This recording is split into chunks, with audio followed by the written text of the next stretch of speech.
going into the 2016 season, my PB was 22:00, and in July at the World Under 20s I ran 21:00.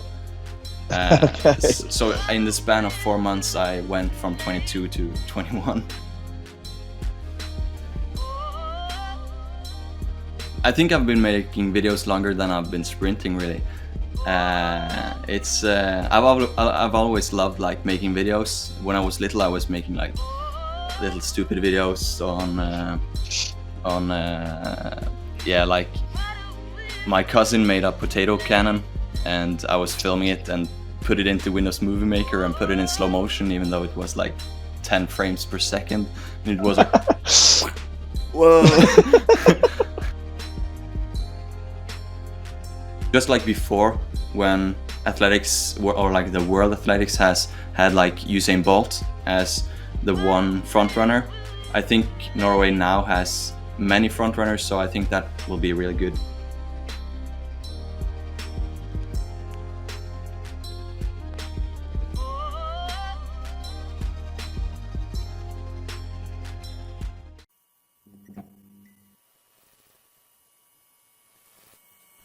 Welcome back to another episode of the Athletics Productionz podcast, which is available on Apple Podcasts, Spotify, SoundCloud, and iTunes. Today, we are joined all the way from Norway by one of their fastest young athletes going at the moment. This guy's also got an amazing YouTube channel, so I'm going to let him plug you in when he's good and ready. But I want to welcome MATHIAS Johansen all the way from Norway. To sir, how are you today? I'm good, man. Thank you. What's going on? Tell us how's your quarantine been going? How's training been? It's been all right. You mentioned my YouTube, and I'm just starting to upload videos of my training the past month. And I think it's been going better and better. It was in March, it was a little bit hard on the motivation, but I've been training all right all the time. We've just switched up the training a little bit because we haven't been able to go on a training camp. So we've been doing a little bit shorter breaks between the sprints than we were supposed to, as the weather isn't as hot, but we're starting to pick up the speed. Okay, cool. So where you said that your training's kind of varied, seeing as you can't make like the training camps and stuff, how is it varied? So I imagine by now you would be in like a more speed-based style of training. Bearing in mind that now you haven't done probably a proper full block of training for the past 3 months or so, how has that been? How's it been to try and compensate for everything that you've missed out on? Yeah, it's been okay. I think we've just been focusing on different things than we would else otherwise. Of course, as you said, we were supposed to have a bit more speed training right now, but so we just prolonged the sort of long sprint endurance period that we usually have around Easter. We're starting to, the weather here is starting to get a little bit better now. So in the start of June, we may get to pick up the speed a little bit more and do more of a speed block before the season gets going. Okay. So are you going to have a season, for the rest of the season? Because I think for most of us, our season is pretty much done. I don't think we'll have any competitions going on. Are you still planning on competing, or are they just some major events? Yeah, so usually we have the national championships in August. And now this year it was supposed to be in June, like really early for us. But then it got moved to September now. So we have the national championships in September. But the restrictions on competitions has been really, there have been a lot of restrictions, but now it's not as much. Just a couple of days ago, we were starting to get allowed to run in every lane. So we can run competitions with up to 50 people, I think. So now my season has pretty much changed the last couple of days, because really I was just supposed to go to south of Norway and run a couple of races with a friend of mine, Evan Mindset. He's in some of my videos. He's a junior European bronze medalist in 200. No. And we were going to do some competitions together, just me and him and maybe another guy. But suddenly, a couple of days ago, I found out that I will run the Impossible Games on Bislett. It's instead of the Bislett Games, they have the Impossible Games.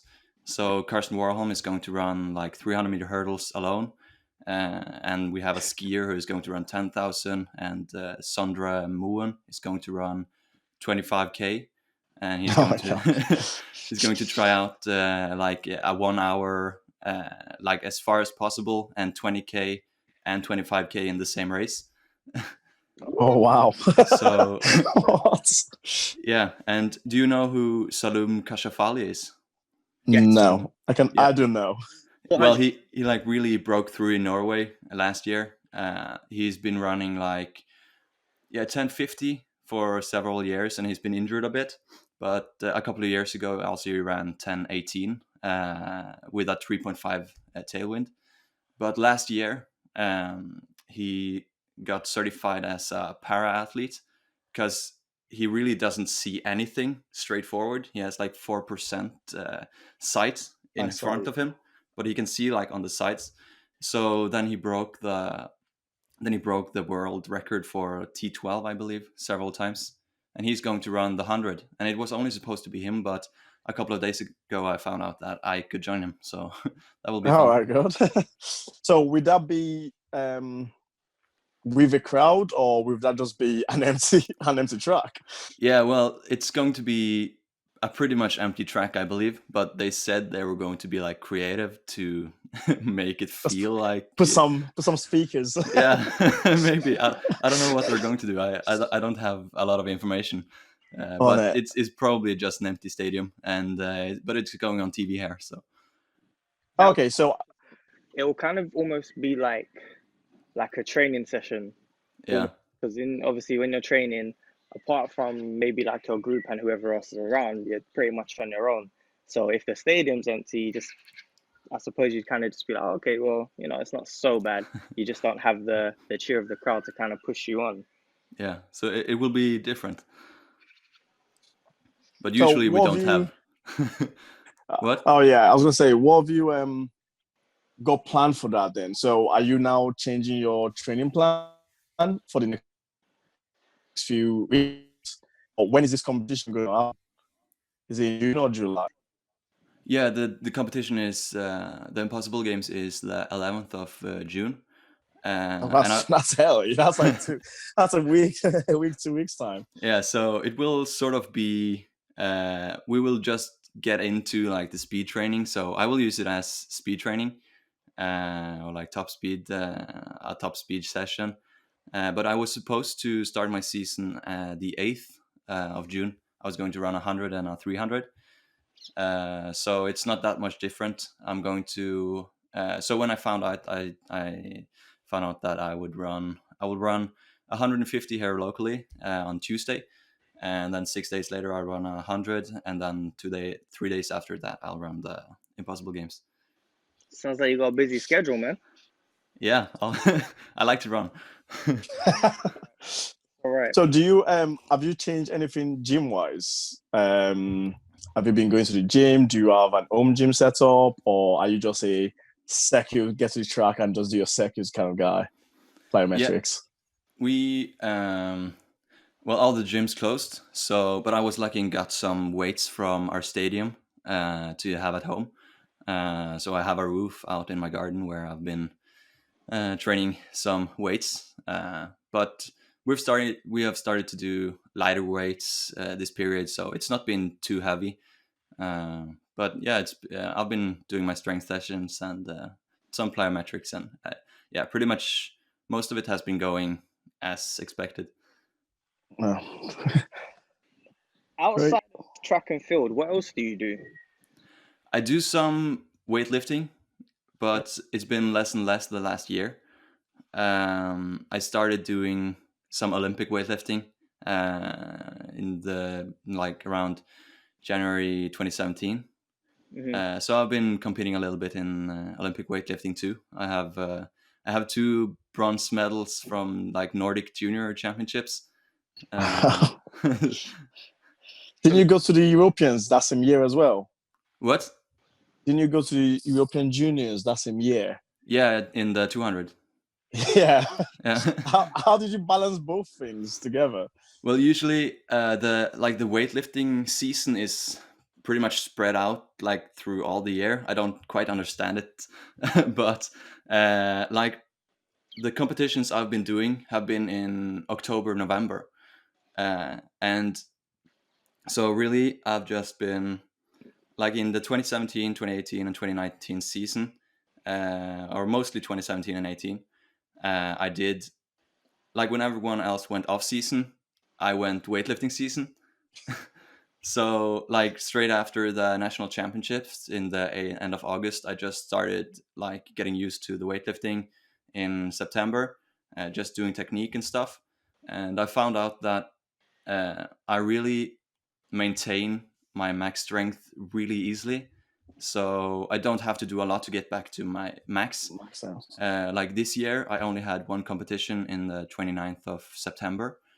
So I started in the, I believe like at the very end of August, start of September, I started doing a little bit of weightlifting. And then 29th of September, when I had my competition, I did a PB in both snatch and clean and jerk. So it was like, it was really like, I didn't expect it because in training I had done like 103 and 120, and then in the competition I did 114 and 144. So So have you adapted both things into your program for the winter to go into like a indoor season? Do you do any indoors? I think you do a 60, don't you? You do 60 meters? yeah, 60 and 200. Yeah. So in the indoor season, how do you adjust your gym stuff? He also does long jump as well. I know. Yeah, I've tried it out. So So how do you adjust your program from the weightlifting, or do you just sort of had it like into your plan? yeah, so usually when we go into the indoor season, we don't differ our training that much. So we don't build up to the indoor season the same as the outdoor season. We pretty much just lower the volume and train pretty much the same before competitions. So we do like in November, December, we do a lot of volume, both in short sprints and endurance runs and strength wise.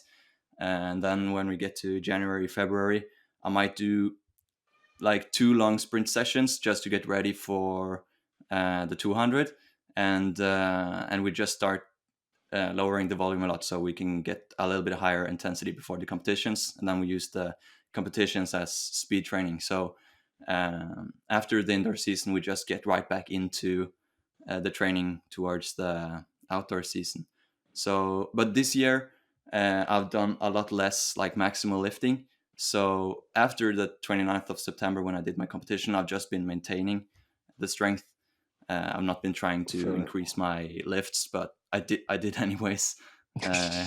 It I've like in the power clean, mostly in training I didn't go above 110, and we did a test in December, like a maximal test, and I PB'd in the hand clean by 10 kilos, or 9 kilos. So I found out that mostly by doing a lot of explosive work, I maintain my maximal You strength. maintain. Yeah. All right. So how have you then mixed both sides? Like, so what do your coaches say, for instance?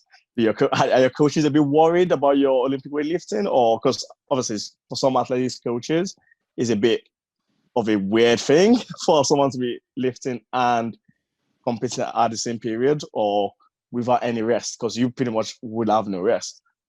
So how have they, coped that with you and agreed, all this with you? Well, my coach, I started doing like Olympic lifts when I was 15, I believe, doing when in the sprint training, So I started learning cleans and snatch while doing sprinting. But then it was in the start of 2017 at like we have every year, and at the 1st of January the town has like honoring for Norwegian champions. Right. And then I met the weightlifters there, and they had seen my lifts on Instagram, so we started talking, and we just agreed that I would start training like once a week with them just to get better technique. So mostly the Olympic weightlifting training I've been doing, I haven't been doing any more than, or maybe a little bit more than the other guys in my group, but I've not been doing a lot more Olympic weightlifting than I would otherwise. I've just been having a little bit more focus on technique, and my coach is very positive about that, because it's like when I get better technique, or if I was supposed to do cleans anyways, if I just focus more on technique, I'll probably get a little bit more back from it, and also less injury. Yeah, like a positive transfer. Yeah, because maybe more positive transfer, because it's like better technical for my body, and less chance of injury, because if you're lifting wrong, that's usually when you get injured. But so my coach has been, he thinks it's good, and but I've been starting to compete less the last year, and yeah. And is that because you're getting better at the sprints? Because every year your PB seems to have come down and down every single year. So is that because you're getting better at the sprints and you're thinking, maybe I should put slightly more focus on this side of athletics? Or is that just naturally happening and you're just going with the groove? I think that I've felt like for the last year, when I've been doing less maximal strength, I've had more energy for the other parts of training.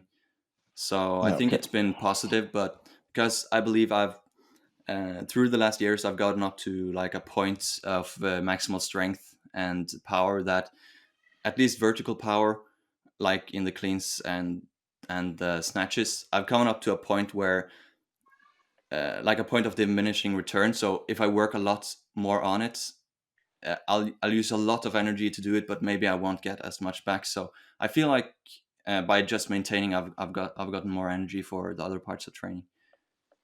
Oh, good. So what do you prefer?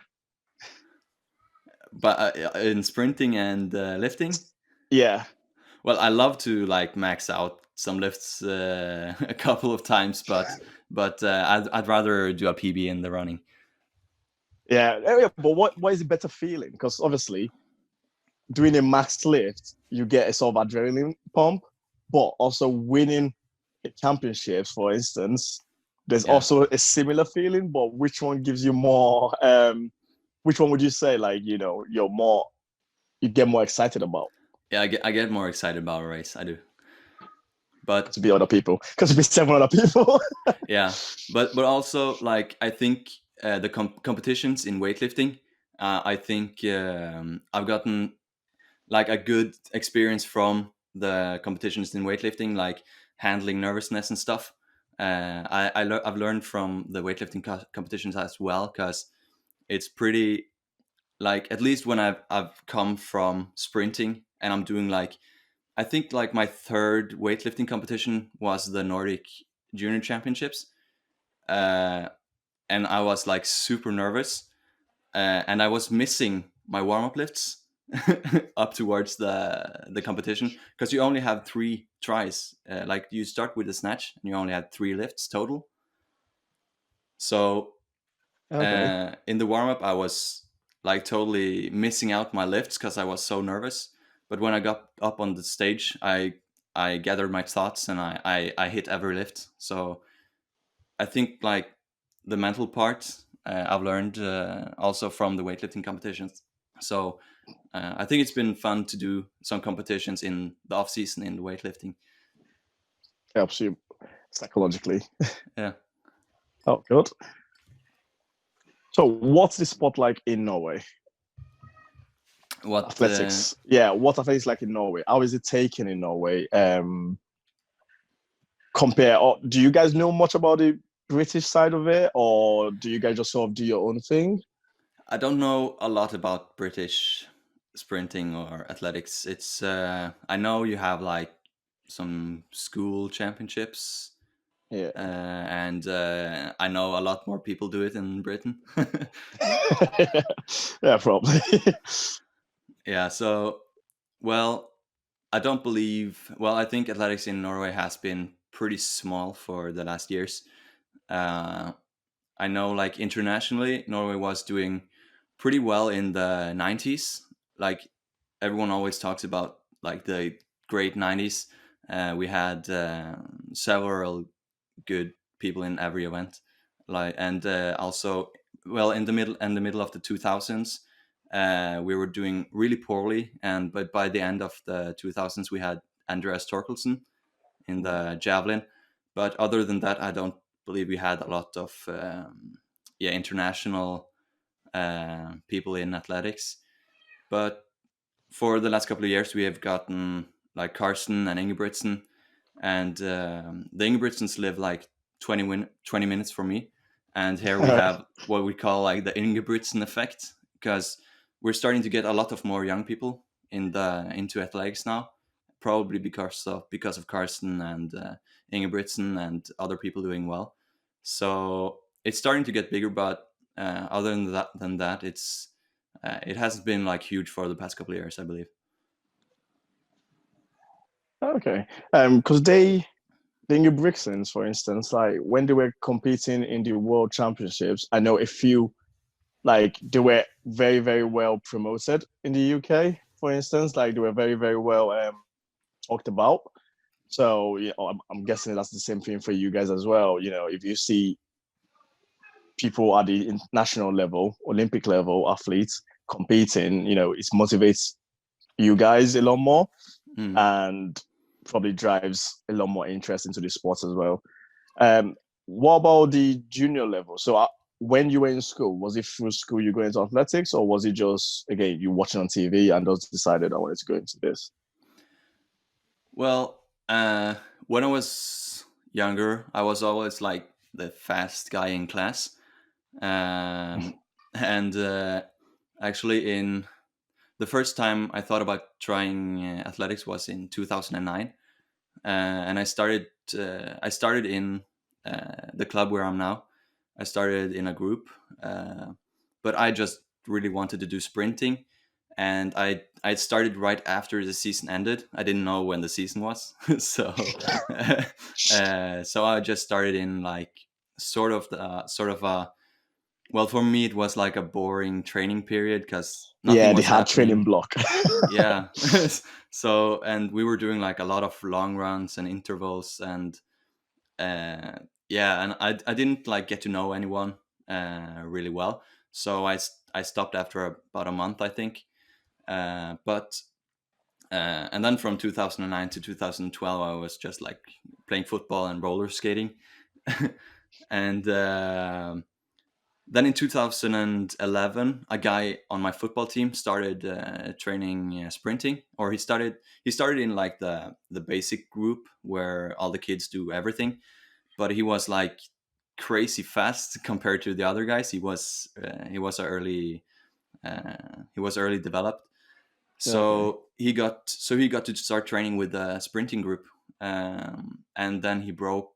Yeah, he was like the best in the nation in the 400, and he broke like every club record in like every distance from 60 to 600, and yeah, From so 60 to 600. yeah, and long jump and ball throw and yeah, like everything. So, and I thought, and I was both of us were playing defense in our football team. None of us were like really good technically with the football. We just kicked it far and ran fast. And run. And I was thinking that, yeah, I'm not that much slower than him, so I started, or I asked if I could join the group, and then I started training with them in like October 2012.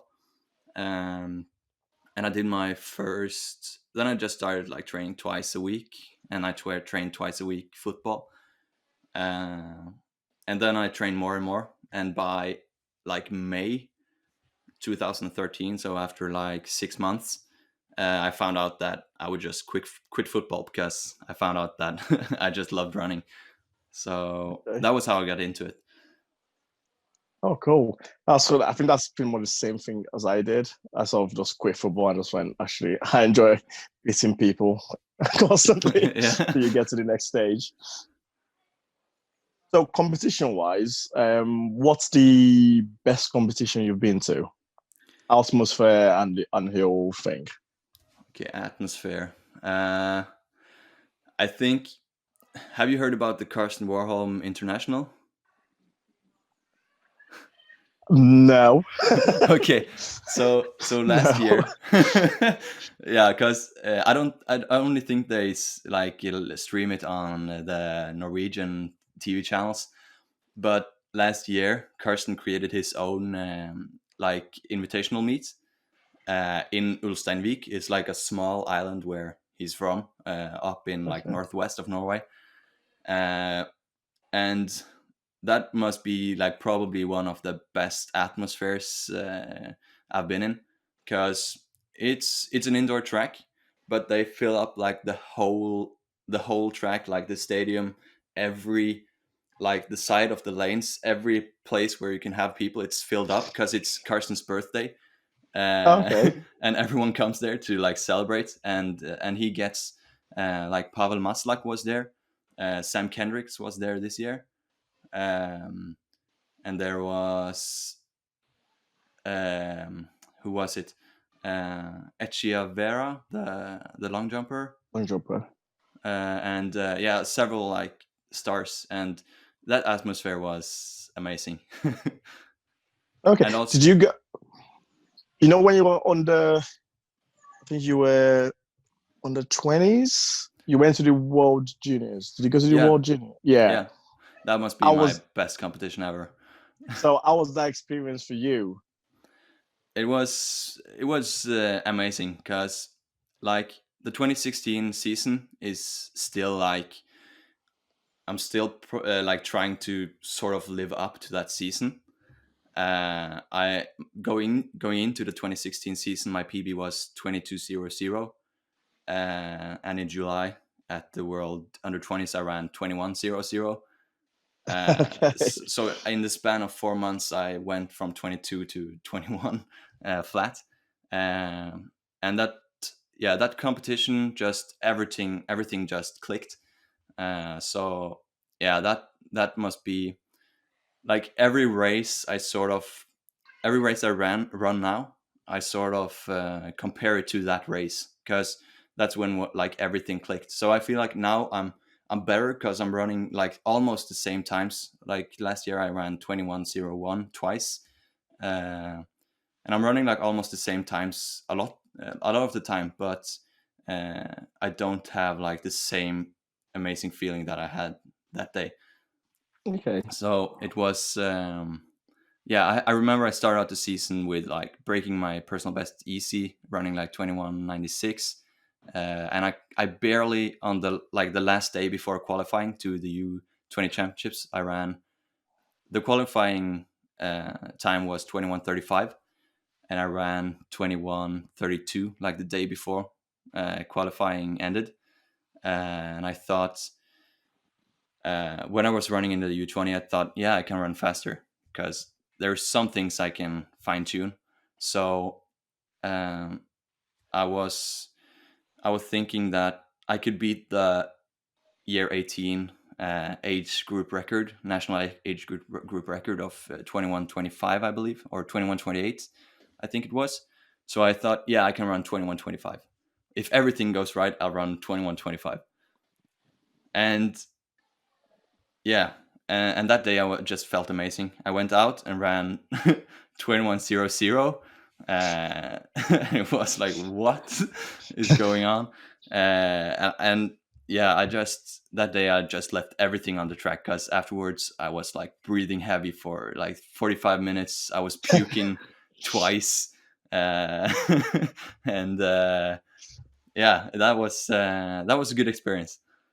So was that like your sort of introduction to this is why I do this sport? You know, this is why I want to be here. And obviously, do you still own that record? Yeah, I still have the age 18 or under 19 age record. All right, good. And yeah, well, so what? Sorry, what was that? yeah, you asked if like it was my introduction to like why I wanted to do this, Yeah. but actually I believe it was the year before I really found out, because that was when we went to the um, under 18 World Championships in Colombia, and that was really when I found out that yeah, after the under 18 champs, I found out that yeah, that was amazing. I really want to do this again. All right. So, are you sponsored by anyone? I got one sponsor this year, JBM Products. It's like almost a local like metal company. All right. Hey, you got something. A lot of people, have not got it, so that's good for you, obviously. Yeah, so I got a little bit. And how did you get into your YouTube channel? I think that's another thing. I think that's how we pretty much knew you, and with some of the work you've done as well. How did you get into that? Was that just something you just got really interested in, or as you got better at sprinting, you just decided to start filming some videos and then realized you're putting on YouTube? Yeah, no, really, I think I've been making videos longer than I've been sprinting, really. I've always loved like making videos. When I was little, I was making like little stupid videos on yeah, like my cousin made a potato cannon, and I was filming it and put it into Windows Movie Maker and put it in slow motion, even though it was like 10 frames per second, and it was like whoa. And yeah, I've made like I have another channel where I have like a couple of gaming videos. I made like 3 gaming videos and thought maybe I should do this, but I never got into that. And I started making some like, do you know aggressive inlines? Do you know what that is? Like roller Yeah, skates where you yeah. like go on grinds and stuff. I did that for a while. And I Yeah, I tried. thought that was more of an American thing, to be fair. Yeah, but I was like, yeah, because I've always been watching YouTube, and I found out about it through YouTube, and I made like 2 aggressive inline videos in 2012, and so when I started doing athletics, I got less and less time to make sort of videos. So in 2016, I started filming a bit of my training and stuff like that. So just to get something to edit, because I really wanted to do more editing. So I just started filming on training. And then in January of 2017, I made my first vlog. And at that time, I felt like really cringy doing it. And it was like weird because I was talking English, and that's really like I wasn't used to talking English on camera and stuff like that. So after a while, in the middle of 2017, I started talking Norwegian instead. But I found out that was just started getting more cringy. I don't know why, but and then I found out that like if I want to reach out to more people, I should talk English. So in the end of 2017, I started talking English again in the videos, and since that, I've just been doing more and more videos. Because in 2018, I started like the Road to 20 series, Yeah, I've seen that. and Speak in Norwegian and put subtitles at the bottom in English. yeah. One stone. What? That way you kill 2 birds with 1 stone. Yeah, it's very time consuming though, so I would probably just like never get to put them out. Do you never get people just ask you questions like, "Oh, can you put that in a French subtitle, please," or something like that? We get that a lot. Oh, Yeah, we actually, get that. my last video was one guy asked me if I could speak some Russian. It's weird because people just assume we can just do these things, and we're just kind of like we're not very, very good in other languages. It's something that I would love to be able to do. Just speak different languages while I'm speaking, but Yeah. obviously it doesn't work like that for everyone, and it's quite hard. Yeah, well, probably, yeah, if you grow a bit, maybe you can hire like some translators. That'll be good. 1 million subscribers, and then we'll do it. I've got a question for you. So in 2018, you ran a 150, which was timed at 15:57. Yeah. Fortunately, it wasn't ratified as a record because the win was not recorded. Yeah. When you heard that, how did that make you feel? It was really unexpected because, well, I have to tell you that the wind we had a lot of tailwind. So, but it was like, when I heard it, it was like, what does this even mean? Because I was like expecting to run 15:8 or something. So, yeah, and it was, I believe it was my season opener as well. So, and my goal that year was to run, I wanted to run like 2080 and qualify for the European champs. That didn't happen, but yeah, it was, yeah, I don't know. I was just like, sort of, the time was so fast that I didn't like really know what to feel about it. Okay. And of course, it was a lot of tailwind, and we didn't get the measurement and stuff like that. Even though there was a lot of tailwind, did you still feel like you knew that you were running fast at that point in time? Yeah, I was feeling really fast. I think I've never felt like that fast that early in the season. And that season, I really ended up like chasing the European standard the whole season. And I ended up running a lot of 200 meters. Yeah. And many of the competitions felt like, yeah, this was the competition. I felt like I was running sub 21, but then we got like headwind, and suddenly one of the meets, everyone was running slow, and it was like, yeah, what happened here? Like one guy, Jonathan Quarko, we were in the same race. Whoa. And he hasn't run over 20. He hadn't run over 21 in like 2.5 years, and suddenly he was running 21:10 or something, and it was, yeah, very weird. so yeah, even though it was a lot of tailwind, I know that I was in really good shape at the time, and you still have to move your legs that fast. Fast. And everyone is in the same boat. Like everyone in that company is doing the same thing. So where this season has been kind of cut short and championships aren't happening as of yet, going forward, what are your like new goals and targets? Because obviously, evidently, you're missing out a year worth of athletics, really. Yeah. So my main goal this year was to be running the European Championships in August. So when that got cancelled, it was, I really felt like, yeah, what is my goal? I didn't really know what was supposed to be my goal this year then. Yeah. And yeah, I think going through the season, I'm just going to try to run good races, just try to work on running relaxed, because that is something I've been struggling with. And yeah, just like I think, yeah, just my goal is to get some good races in summer, in the end of summer, and try to stay consistent and maybe get a PB. And then in September, I hope to defend my national title in the 200. So yeah, it's just, yeah, the goals are a little bit different than they were, but I think that the last years I've been underperforming at my peak.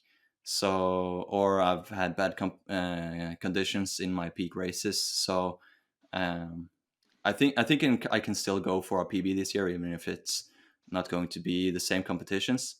Yeah. And I think it can probably be a pretty exciting season anyways. And Okay. with you defending your 200-meter national title in September, when would you then take a break to then start back training? Uh, Or would you just train straight through? through the summer. No. So you said you're competing in. Sorry, I've got a. Ah! Sorry. So that's all going to be on camera. Basic. So you're competing at the national champs in September. Yeah. Obviously, your season's been cut short between March to, let's say, now. Mm. After that national champs, will you take a break where you don't train, or are you just going to go straight through and prepare for your 2021 season? We'll see. I'll see how I feel after the national champs. Usually, I'm not used to taking like a big break because usually I'll just like train easily through September and maybe do some long jump. Yeah. Try like 200 hurdles. What? do some. Try all the different sports that you can. You never know. Yeah, do some weightlifting maybe, but I'm not sure. But this year, yeah, I'll see when it comes to it. But usually we start up training in the start of October. So usually I just have maybe 3 weeks easy, but if I'm motivated, I don't see any problem with just keeping on training. Okay, cool. Sounds good. Do you have any inspirations in track and field? Like, who's the guy that you consistently watch and think, right, I need to try and be like that. Like that guy's start is amazing, or the top end speed of this guy is amazing, and I need to try and get there. Who's the guy for you? Well, Woman, to be fair, what? or woman. Yeah, I don't have like one guy that I Yeah, really look to. It's more like yeah, I look at a lot of people and I try to take inspiration from many places. And like everywhere where I find like something that someone is doing better than me, I love to like analyze and check where I can improve. And of course, uh, some years ago I was really like uh, I still am probably like a little bit over analyzing my 200 meters and stuff. I've been checking like my step length, and I've been checking on other athletes like around my height and seeing like what type of frequencies they have and what my step length is and sort of like that. So I've checked like on DeGrasse and Bromell and people around like under 180 because like to try and find like common ground on like where I should be. And also like in my earlier years I found like in 20 around 2014 I think I started finding a Canadian guy named Jared Connaughton. yes, uh, yeah. yeah, I believe he's like almost the same build as me, and he has ran 10:15 and 20:30, and he has a lot of YouTube videos. And so some years ago I was really comparing me a lot against him. Yeah, but really I don't have like one guy, but I try to find inspiration from many places. Okay, sounds good. In terms of Norway, do you have like a lot of contact with the international athletes and who kind of like mentor you as you're building your way through your career at the moment? I don't have a lot of contact. I do train with I'm a little bit in I train a bit with other, like, do you know Jonathan Quarko? I've heard the name. Yeah, Yeah, he got yeah. behind I believe it was at a bow run. Did he win 2017 under 23s? Yeah. Yeah, Quarko was number 3. And he got 4th in the 200. And I'm friends with him, and we're. You kind of beat but not beat, right? What did you say? Whose record you beat but didn't beat? The 150, right? Quarko? Yeah, Yeah, probably. but it's all right. It's So, but yeah, so I am in contact with like the best, or like Quarko. I'm training with him on training camps and stuff, and also Håkan Andersson, Yeah. the Swedish sprint trainer. I'm in contact with him, and I've done like sprint tests with his group, and I've been training a little bit with, like, this January I was training with his group in Tenerife. So, but yeah, I don't really have any like international mentors or stuff like that, I don't think. okay. And in terms of like international competitions with athletes your age, is there anybody that you kind of pay attention to and you think, okay, cool, I see what they're doing, and I need to be here to make sure I'm ahead of them?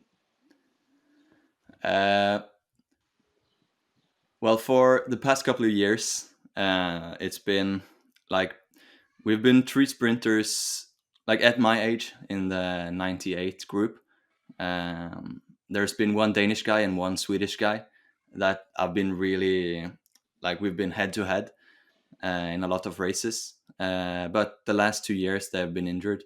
So in 20 like 14, 15, 16, we were going a lot head to head. So that was fun. And yeah, I hope they're coming back soon so we can get some races together again.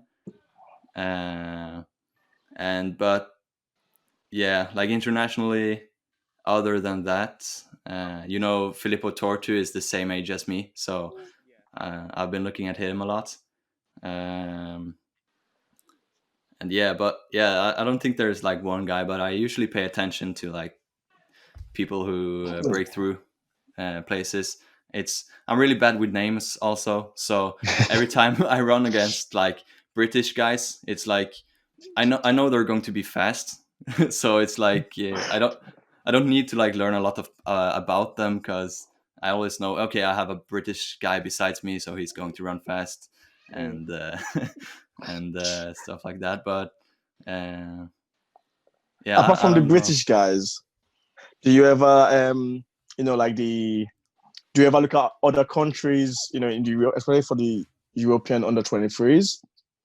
Is there any other country you sort of look at in the competition when you go to the Worlds or the Europeans and think, okay, these countries are here, especially for your 200 because of the stagger? Do you always prefer certain lanes depending What on what country is inside you? what did you say? Do I? So in like European competitions, would you ever prefer to have a British guy on your inside lanes or on the outside so you know what you're doing? Oh, I don't know really. It depends. Well, now I think I'm comfortable with anything really, because I'm used to getting people up besides me, and I'm used to getting run away from the outside. So I think now I'm really good at just focusing on myself. So Yourself. I think I'm comfortable with anything really. Like my fastest race last year was in lane 8. So, and then I was like blind until it was 30 meters left. Yeah. Or, and yeah, in the under 20 um, worlds, I had Clarence Muniai on my inside. He's ran like 1969 now, and and he was like up besides me, like in 30 meters, and he was just running away from me. But like that year, I had learned from the year before. In the under 18s, I was running in lane 1, and like the guy outside me ran away from me in the first 30 meters, and I was super. I was supposed to chill in the turn because it's lane 1, so I don't need to use up all my energy here. But when I saw the guy in front of me, I just Panic. went blacked out and just and I like almost went out to lane 2, and when I got to the straightaway, I was finished. So it was like I had no power left. because I was stressing with keeping in lane 1 while doing my max. So the year after, in the under 20s, I had learned that, like, don't do that, just relax. So then I managed, even though Clarence got up besides me after 20, 30 meters and ran away from me, I just relaxed and focused on my own race. So, and in like now in 2019, I ran really well in lane 8. So I think like right now, I'm really comfortable with most lane positions. Cool. So, how do you think? Where do you think you want to be in New Year's? I think you're 21. Are you 21 now or 22? Yeah, I'm turning 22 in the end of September. Okay, so where do you want to see yourself progression wise? How do you want to improve? Like time wise, yeah, I Yeah. want to run around 2070 in the 200. Okay.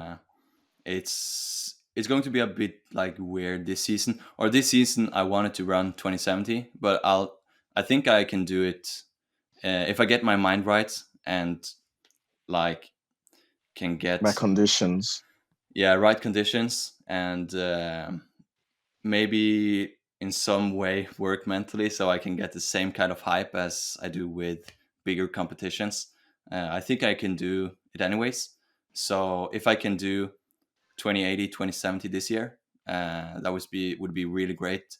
And then I can go on to try to hit like middle 20s next year. Because I feel like even though I'm running 21, I ran 21.0 in 2016, and I haven't like my PB hasn't improved, but my consistency has improved a lot. Um, so I believe that I can take a big step, and it would not be surprising, sort of. So I want to, yeah, I would like in 2 years I want to be in like the middle 20s. Oh, great. So So nice where do confidence. you? Yeah. So is there a way for you at the moment to build into these senior teams? What age are you guys allowed to go into the senior teams for your country? Like national teams. Yeah, like national teams. So, um, so in I think it's a bit different in Norway and Britain, because, well, if you're on the national team in Britain, does that mean you get to go to the worlds, sort of? Um, sorry, repeat the question. Sorry. Like if you're on the national team in Britain, what does that mean in sort of in terms of like support and qualification and Well, I mean, national team wise, once you're in the top two at trials, you're guaranteed a place, and then they normally third place would end up going to maybe like one of the last major meets, and they might have like a certain time criteria that they need to meet um, because they didn't finish in the top two. Um, and that's one of the main ways that you get onto the national team as a junior or a senior, to be fair. And then I suppose some of it comes down to um, if you're one of the top guys but you was injured at the trials, they might give you a bit of leniency because you've shown fitness here and you just need a couple of races to get yourself fit. But it kind of depends. But generally, if you come top two at the trials and you've got the qualification standard, you're going. okay. So in Norway, it's like even though you're top 2 in your event, you can Mm, be far away from the qualification standards for world championships, for example, or Europeans, because we don't have that kind of level in every event. Uh, okay. so the national team here is more like if you're at the national, or we have one team called, or like for the past couple of years, we've had Team Tokyo, which is the top national team. where like Carson Warholm and all the like I don't know the exact criterias, but if you're like at a like of course if it's a given that you're going to the Olympics, you're like on Team Tokyo, um, and then we have another national team called now it was Team Berlin and now it's Team Paris. So that is if you're sort of uh, if it looks like you're going to the European Championships, or if you're on a European Championship level, but not quite on like an Olympic level, you're on the Team Paris. And I believe they have economical support now on that team. They didn't before. Before it was like Okay. you get a little bit more support from the federation, I believe, but not like economically. But I believe they've gotten some sponsors now. And then we have the junior national team, sort of. It's not like a national team, but it's a recruitment team. So it's called the National Youth Recruitment Team or something like that.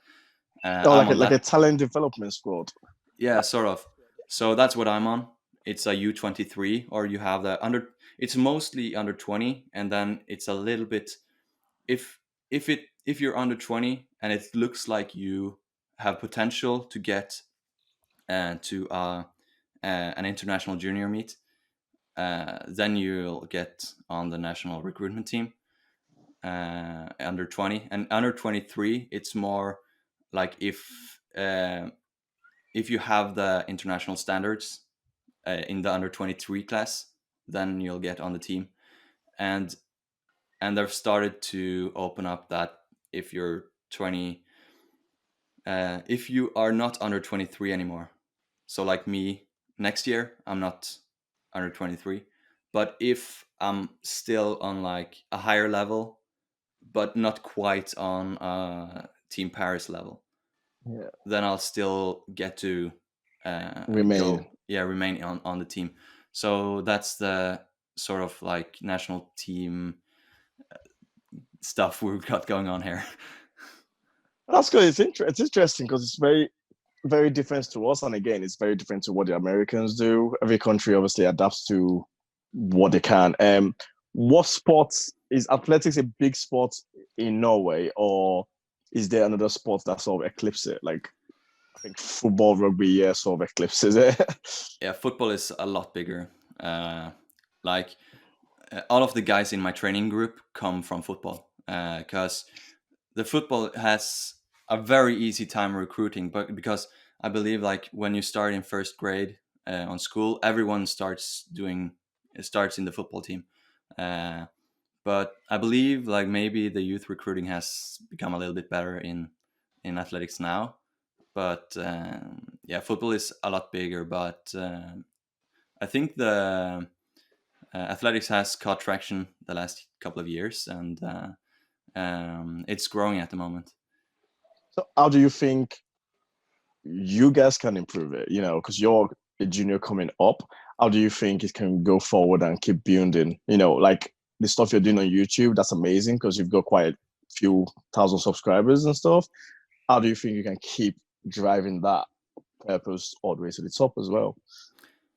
Well, of course, it's like now we have a lot of front runners in the sport. So I think like maybe the country just needs to keep developing new front runners that can sort of keep up the image of the sport Okay, for yeah. longer. I don't. I'm not like an expert in like recruitment to the sport, so but yeah, I think like a couple of years ago, no one knew who Carson was. Uh, so and now it seems like it's a given that you know who he is, and we have just just like before when athletics or like the world athletics has had like Usain Bolt as the one front runner. I think Norway now has many front runners, so I think that will be really good for the further development of the sport here. Yeah, because those guys can go into schools, can do talks and podcasts. They Yeah. can speak about it and obviously get other people interested, which is great for your country. And the more competition for you, the better, I'm guessing. You know, do you have to travel into the likes of Germany, Berlin, and places like that for competitions, or do you tend to just stay around Norway? I run most of my competitions in Norway, but I do travel mostly around in Scandinavia. They have some pretty good tracks in Denmark and Sweden. There's this one Yeah, track. one of my mates goes to Sweden in the summer around June. He tends to go to Sweden for competitions and stuff because he loves it there. Yeah, they have like Mondo tracks outside in Sweden, and those are really quick. It's like this one track in Skara. It's like a small town in Sweden, but they have like a blue Mondo track, and every Norwegian that runs there runs like a tenth faster in the 100 than they do anywhere else. So, and I went there and I ran my first sub 1050 run in the heats, and then I ran like 1049 plus 2.1, and then in the final I ran 1046 plus 1.1, and my PB was 1054. So it was it's a fast track. Let's track more often. Yeah. So, but I would love to now that I got I did get a sponsor this year, which would help me travel more to like Germany and maybe France and maybe Britain, and I would love to travel more to warmer countries and do competitions there. This year it won't happen now, but I think I have something to gain to if I travel more to like faster competitions, international competitions, other than the like under 23. Casey. Oh, cool. That's that's fantastic. It seems like you've got a lot of things coming up as well. Hopefully, you can compete for the rest of the season. We normally do a quick fire question, just some random questions to see what you're like for people to know you as well. Barry. Armani normally does it. All right. I just realized your name is not the Armani on there. Yeah, no, it's because it signs into my I sign in via my actual Zoom account and it comes up as this. I could change the name. It's fine. I'll leave it. Yeah, so normally we do the quick fire questions. First quick fire question I'm going to ask you is, what is your favorite music to listen to when you're training? He listens to podcasts. Because he says it's on his YouTube channel. Yeah, I really, now that I've been in this period when I'm training alone, I've just been listening to podcasts and stuff. But really, when I'm running, I don't usually listen to anything. I like to just run in the silence. But when I'm like warming up and doing drills and stretching and stuff like that, I like to listen to podcasts. Okay, nice. It's different. I think you're the only person who said that they listen to podcasts. I think everyone else has had a different style of music, but I suppose it's not as bad because the podcast is probably a bit more calming, so it just gets you a bit more in the zone. But everyone's different. All right, my next quick fire question will be: what is your favorite type of music? I don't know really. It's I listen to like so much different because I really, when I listen to the same music all the time, I get tired of it. Because I found out I'm on the bus a lot. Yeah. So so a couple of years ago, when I finished high school, and I had 1 year of just training. Yeah. Before that, I was listening to a lot of music, but in 2018, I had like an off year, and that year I was just like I went on the bus on my way to training, half an hour, just listen to music. On the way back, listening to the same music. Going to training again, listening to the same music, and I just got tired of it, so I just started listening to podcast. But my favorite music probably is like, I don't know, like rap, or yeah, it's evolved a little bit. Like when I was younger, I just listened to like Linkin Park and rock, Mm. and now I'll listen to more. And then I started listening to more Eminem, and now it's more a little bit hip hop. So Eminem's one of them. I like to switch it up a little bit though. That's good. That's good. All right. Do you watch movies? If so, what's your favorite type of movie? I love Marvel movies, and and yeah, me and my girlfriend actually planned that we're going to do like a Marvel marathon with all the movies and also the television series when we get time. I've just finished it. Oh, a Just marathon. Yeah, I've just finished it. I've Oh, just cool. gone through the whole thing again. Like I forgot how some of the parts from Captain America. Yeah, So I've just seen a lot of those, and it's sort of like interesting to go back into the sort of thing because I watched Captain Carter, yeah, which yeah. with watching that you sort of understand a lot more about Captain America. So it was quite interesting to see the flow of things that way. So it's been brilliant. Yeah, Captain Carter is one to watch, I think, if you haven't seen it. What's your favorite Marvel movie? my favorite. I think it's one of the last ones, or like maybe either Infinity War or Endgame. Maybe Endgame. I really loved how, like when they went back in time and stuff, and like back and forth, and yeah, I just thought it was like really exciting. I think. I think for me, completions of stories, obviously Endgame, but I think for overall action, Infinity War for me was better. Yeah. Because I think like the fight scene with Thanos in the first one in Infinity War was better than what they done in the second one. Second one. Yeah, the first fight scene with Thanos in the second one was. It was a lot because that him versus Hulk, I was like, yeah. yeah, like, and Oh, I love when like Thor came in the in Infinity War. yep. That's probably one of the best movie entrances I've ever seen. Yeah. What with his belly? No. Forget the belly. That person doesn't exist in my world. Well, to be fair, in the comics, that is actually a character that he that they had him do. But I just felt like, nah, not for Endgame. For Endgame, he came into Infinity War like some boss, and then you showed Yeah. like kill him. But hey ho, okay, what's your favorite fast food? Fast food. Kebab.